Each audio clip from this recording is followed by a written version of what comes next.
जब कभी भी किसी कंडक्टर के थ्रू करंट पास होता है तो वो तीन तरह के इफेक्ट शो करता है, मैग्नेटिक इफेक्ट, हीटिंग इफेक्ट और इलेक्ट्रिक केमिकल इफेक्ट्स। ठीक है, तो आज हमारा जो टॉपिक है that is heating effect of the electric current which is also named as Joule's heating effect और जूल्स लॉ। ठीक है, तो जैसा आप जानते हो जब कभी भी किसी कंडक्टर के थ्रू करंट पास किया जाता है तो कुछ समय के बाद वो गर्म हो जाता है, इट बिकम हॉट।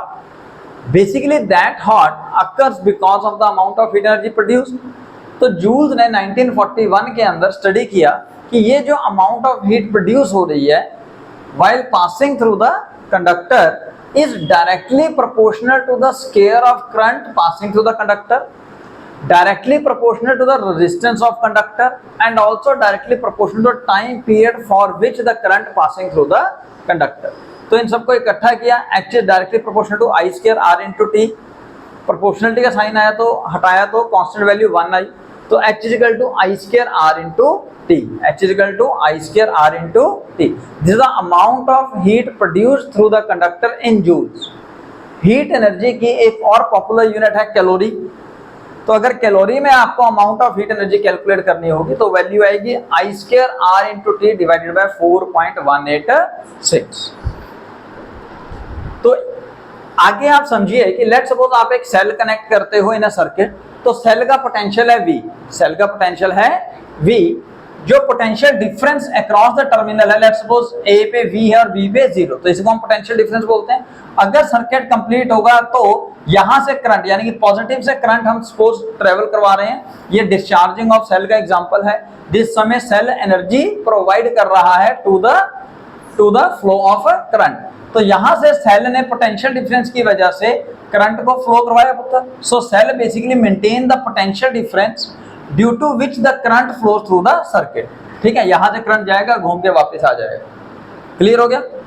अब इसका मतलब सेल जो है वो चार्ज फ्लो करवाता है, ना कि चार्ज प्रोड्यूस करता है। ध्यान रखिए, it maintain the potential difference across the two ends of the conductor and it provide energy to the charge for its flow. उसको फ्लो करने के लिए एनर्जी देता है। ठीक है, और ये एनर्जी लेके चार्ज जाता है सर्किट के अंदर। सर्किट के अंदर इंडक्टर, कैपेसिटर या रजिस्टर जो भी लगा होगा वो उस एनर्जी को यूज करेगा, उसके हिसाब से वो अपना वर्क करेंगे और वो एनर्जी छोड़ के यानी कि एनर्जी लूज करके आपका चार्ज दोबारा से सेल के पास आएगा, सेल उसको फिर से एनर्जी देगा और इस तरीके से सर्किट चलता रहता है। तो कितने अमाउंट ऑफ एनर्जी प्रोड्यूस होगी? तो as you all know potential difference is equal to work done upon charge. तो यहाँ पे वर्क कौन कर रहा है? Cell. So work done by cell upon charge is equal to potential difference. क्या मैं इसको लिख सकता हूँ? Work done is equal to potential into charge. अब आप याद कीजिए वर्क एनर्जी थ्योरम, जहां पे आपको बताया जाता है दैट एनर्जी यहां पे क्या हो रहा है? सेल प्रोड्यूस कर रहा है। तो मैं लिख दूं यहां पे energy produced by cell is equal to positive of work done due to external force. तो यहाँ पे एक्सटर्नल फोर्स कौन प्रोवाइड करा रहा है? सेल। तो यानी कि एनर्जी का फॉर्मूला क्या हो जाएगा उत्तर? यहाँ पे एनर्जी इज इक्वल टू से V इंटू क्यू। अब आपको पता है करंट का फॉर्मूला है, यहां लिख रहा हूं I is equal to Q by T, rate of flow of charge. So Q is equal to I into T. तो क्या यहाँ पे एनर्जी का फॉर्मूला मैं V into I into T भी लिख सकता हूं उत्तर? तो ये है एनर्जी का मेन फॉर्मूला जो यहां से डिराइव किया जाता है। अब आपको पता है एनर्जी का फॉर्मूला क्या आ गया? V into I into T. तो पुत्र आपने सर्किट जब कंप्लीट करना है तो पीछे से जो सेल एनर्जी दे रहा है उस एनर्जी को चार्ज लेके आएगा in the form of current और देगा रजिस्टर को। रजिस्टर के थ्रू जब करंट ने पास होना है तो वो इस एनर्जी को यूज करेगा, यानी कि रजिस्टर के अंदर हमेशा एनर्जी डिसिपेट होगी यानी कि यूज्ड होगी। ठीक है ना, either in the form of heat, either in the form of work, कुछ भी होगा एनर्जी यूज करेगा। तो वो कितनी एनर्जी यूज करेगा? जितनी एनर्जी पीछे से सेल दे रहा है। तो energy by cell can be written as energy used by resistor as a heat और वर्क। कितना है सर? VIT। अब आप जानते हो ओह्म्स लॉ के हिसाब से V is equal to I into R। तो V की जगह वैल्यू पुट करोगे I इंटू R तो फॉर्मूला बन जाएगा H is equal to I square R into T। ये रहा आपका जूल्स लॉ ऑफ हीटिंग, सबसे पॉपुलर फॉर्मूला। ठीक है, अब V is equal to I है तो I is equal to V by R भी होगा, तो वैल्यू पुट करें आप I की जगह V by R, then we get a formula V square upon R into T. अब ध्यान रखिए जब भी आपके पास रजिस्टर सीरीज में आएंगे तो करंट कांस्टेंट हो जाता है, उस समय हीट अगर कैलकुलेट करेंगे तो आपके पास फॉर्मूला यूज होगा I square R into T. और अगर आपने सेल्स को पैरेलल में लगाया है तो पैरेलल में पोटेंशियल सेम होता है, तो आप फॉर्मूला यूज करेंगे V square power R into T. और अगर सर सेल का केस होगा, सिर्फ सेल का, तो सेल के केस में आपने फॉर्मूला लेना है V I into T, V I into T.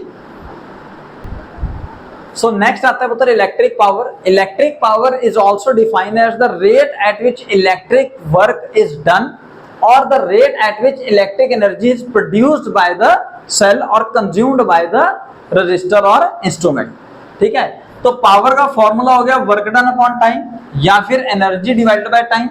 Energy का फॉर्मूला आपने स्टडी किया है I square R into T, divided by T से टी कट गया तो पावर का फॉर्मूला गया आई स्क्वायर इंटू आर।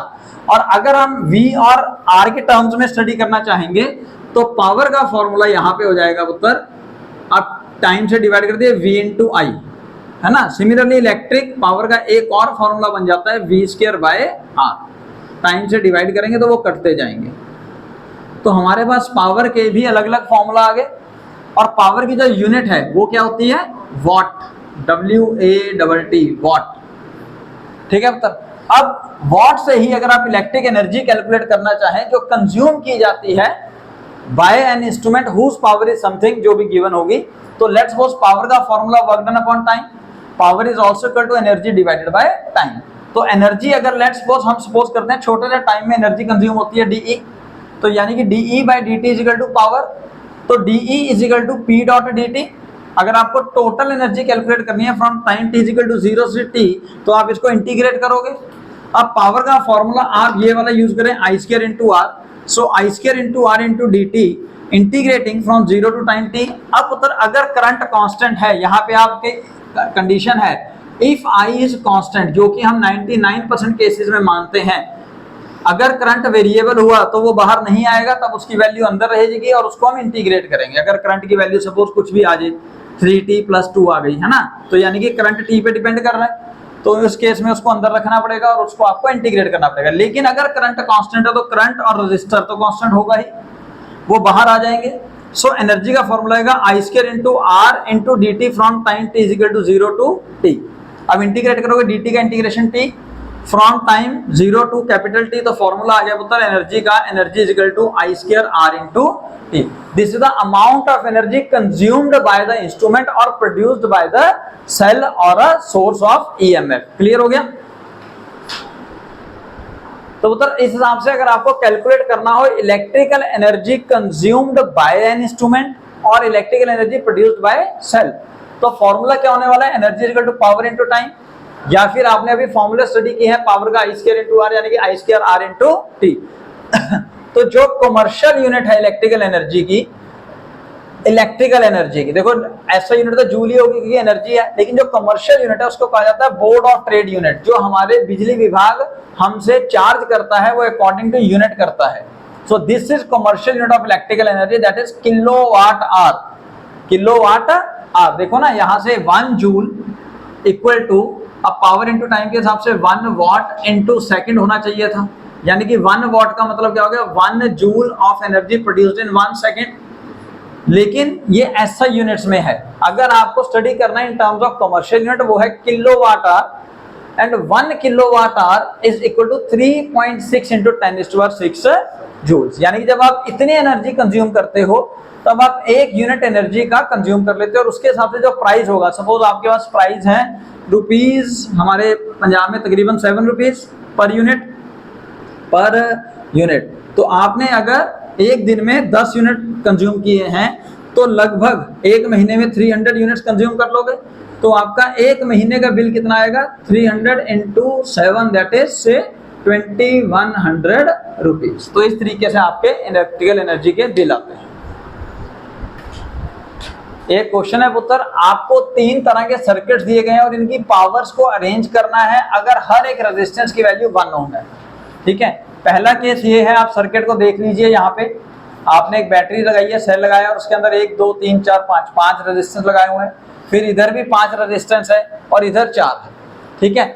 अब आप जानते हो अगर आपने सेल सेम, देखिए ध्यान से, पोटेंशियल सेम रखा हुआ है तो मैं पावर का फॉर्मूला यूज करूंगा, इनमें से कोई भी तो मैं बेटर ये यूज करूंगा V²/R, क्योंकि कोई एक चीज कांस्टेंट हो जाएगी तो बाकी कंपैरिजन करना इजी हो जाएगा।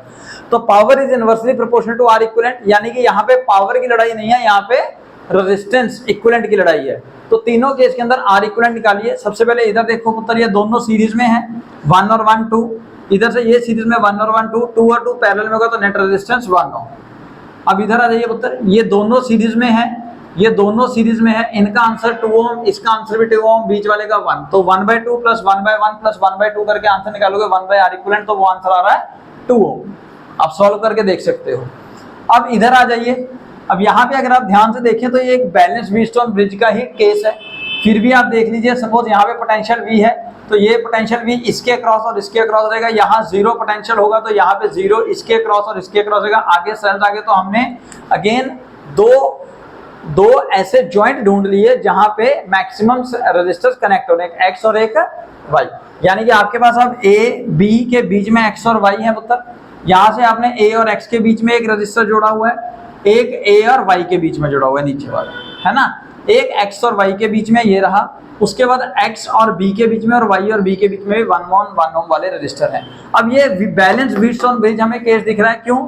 this one upon this one is equal to this one upon this one, so 1/1 equal to 1/1 तो कट जाएगा, यानी कि बीच वाला रजिस्टर हमारे पास यूजलेस है यहाँ पे। तो अगर बीच वाला यूजलेस होगा तो यानी कि ये और ये कैसे होंगे? सीरीज में। इनका आंसर 2 Ohm, ये दोनों 2 Ohm और 2 Ohm पैरेलल में होंगे तो फाइनल आंसर फिर से 1 Ohm आ गया। तो इस हिसाब से जिसका रेजिस्टेंस सबसे ज्यादा उसकी पावर सबसे कम होगी। तो रेजिस्टेंस सबसे ज्यादा सेकंड सर्किट में है, फर्स्ट और थर्ड सर्किट में R इक्विवेलेंट बराबर आ गया, तो थर्ड सर्किट की पावर और फर्स्ट सर्किट की पावर ग्रेटर होगी और इक्वल होगी आपस में, more than that of the second circuit. Second circuit का रेजिस्टेंस जो है वो R इक्विवेलेंट 2 Ohm आया है, यानी कि पावर कम आए रेशियो के हिसाब से।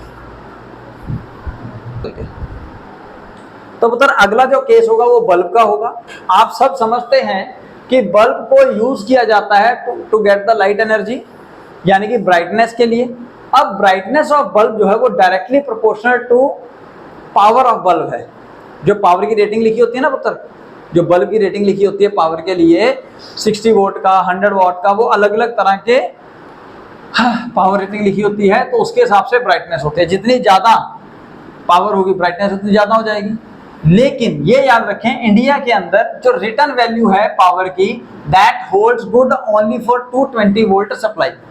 अगर 220 वोल्ट सप्लाई डिफर करेगी, जैसा आपने सुना होगा कि पोटेंशियल कभी इंक्रीज या डिक्रीज हो जाता है, यानी कि हम क्या कहते हैं कि पोटेंशियल डिफर करेगा तो उस समय ब्राइटनेस भी डिफर करती है। क्यों? क्योंकि पावर डिफर करती है, पावर डिफर करती है। लेकिन सेम क्या रहने वाला है? Resistance. So if the power differs then brightness also differs but the resistance remains same। resistance same रहेगा इन बोथ द केस, क्योंकि इंस्ट्रूमेंट और ये कह लीजिए बल्ब तो वही यूज हो रहा है। अब अगर आप सीरीज के अंदर यूज करोगे बल्ब्स को तो आप फॉर्मूला लगाइएगा power is equal to I² into R, क्योंकि वहां पे सीरीज में करंट कांस्टेंट होता है, करंट सेम रहता है ना, तो in that case power is directly proportional to R equivalent आ जाएगा। बट अगर बल्ब्स पैरेलल में लगे होंगे, बल्ब्स अगर पैरेलल में लगे होंगे तो फॉर्मूला लगाइए V² upon R, in that case power is inversely proportional to R हो जाएगा। अब इस हिसाब से पुत्र आपने एक क्वेश्चन करना है कि 3 बल्ब्स हैं 100 वॉट, 60 वॉट और 40 वॉट के, इनका रेजिस्टेंस की value suppose R1 R2 R3 है, जो R100 R60 R40 भी लिखी हुई है। अब आपको कंपैरिजन निकालना है among the resistance of 3 bulbs. जब आपने इन तीनों बल्ब्स को कंपेयर किया तो इन तीनों में पोटेंशियल सेम था। पोटेंशियल, अगर पोटेंशियल सेम है तो फॉर्मूला लगेगा P = V²/R, यानी कि power is inversely proportional to R। यानी कि अगर पावर ज्यादा तो रेजिस्टेंस कम होगी, तो सबसे ज्यादा पावर 100 वॉट वाले की है। आप चाहे तो इस फॉर्मूले को सॉल्व भी कर सकते हो, बट मत कीजिएगा। बल्ब्स वाले क्वेश्चन में जब तक आपको आंसर के अंदर एग्जैक्ट वैल्यू ना निकालनी हो तो सॉल्व मत करें, कंपैरिजन कर सकते हैं। तो सबसे ज्यादा पावर 100 वॉट की है तो सबसे ज्यादा रेजिस्टेंस भी 100 वॉट वाले का होगा, इनवर्सली प्रोपोर्शनल। सो R = V²/P के हिसाब से देखिए, तो जहां पे पावर सबसे कम वहां रेजिस्टेंस सबसे ज्यादा। तो क्या मैं यहाँ पे लिख सकता था कि R3 की वैल्यू R2 से ज्यादा है और R1 की सबसे कम है? अब R3, R40, R60, R100 के हिसाब से लिखे हुए R3, R2, R1 तो मैंने लिख दिया, लेकिन क्वेश्चन के अंदर जो आंसर है वहां पे ये आंसर नहीं था, वहां पे आपको फाइंड करना था इन रिवर्स रेशियो। तो रिवर्स रेशियो में क्या होगा, रेसिप्रोकल, ठीक है ना, यानी कि अब 1/R100 is greater than 1/R60 is greater than 1/R40। तो दोबारा से ध्यान से सुनिए, अगर बल्ब वाले या कोई भी कंपैरिजन वाले इक्वेशंस आएंगे या क्वेश्चन आएंगे तो उनके अंदर आप एग्जैक्ट वैल्यू शुरुआत में मत निकालिए, अदरवाइज टाइम ज्यादा लगेगा, कंज्यूम ज्यादा हो जाएगा। तो आप डायरेक्टली सॉल्व करने के बजाय उनको कंपैरिजन के लिए रख लीजिए, जो कटता हो काट देंगे, जो बचेगा उसको रख लेंगे। ये डायरेक्ट क्वेश्चन आ रहे हैं, है ना। इसी तरह से सीरीज और पैरेलल में भी आपको जब कंपैरिजन के लिए वैल्यूज आएंगी कि कहां पे पावर ज्यादा है, कहां पे एनर्जी कंजम्पशन ज्यादा है, तो वहां पे आप सिंपली फॉर्मूला यूज करेंगे।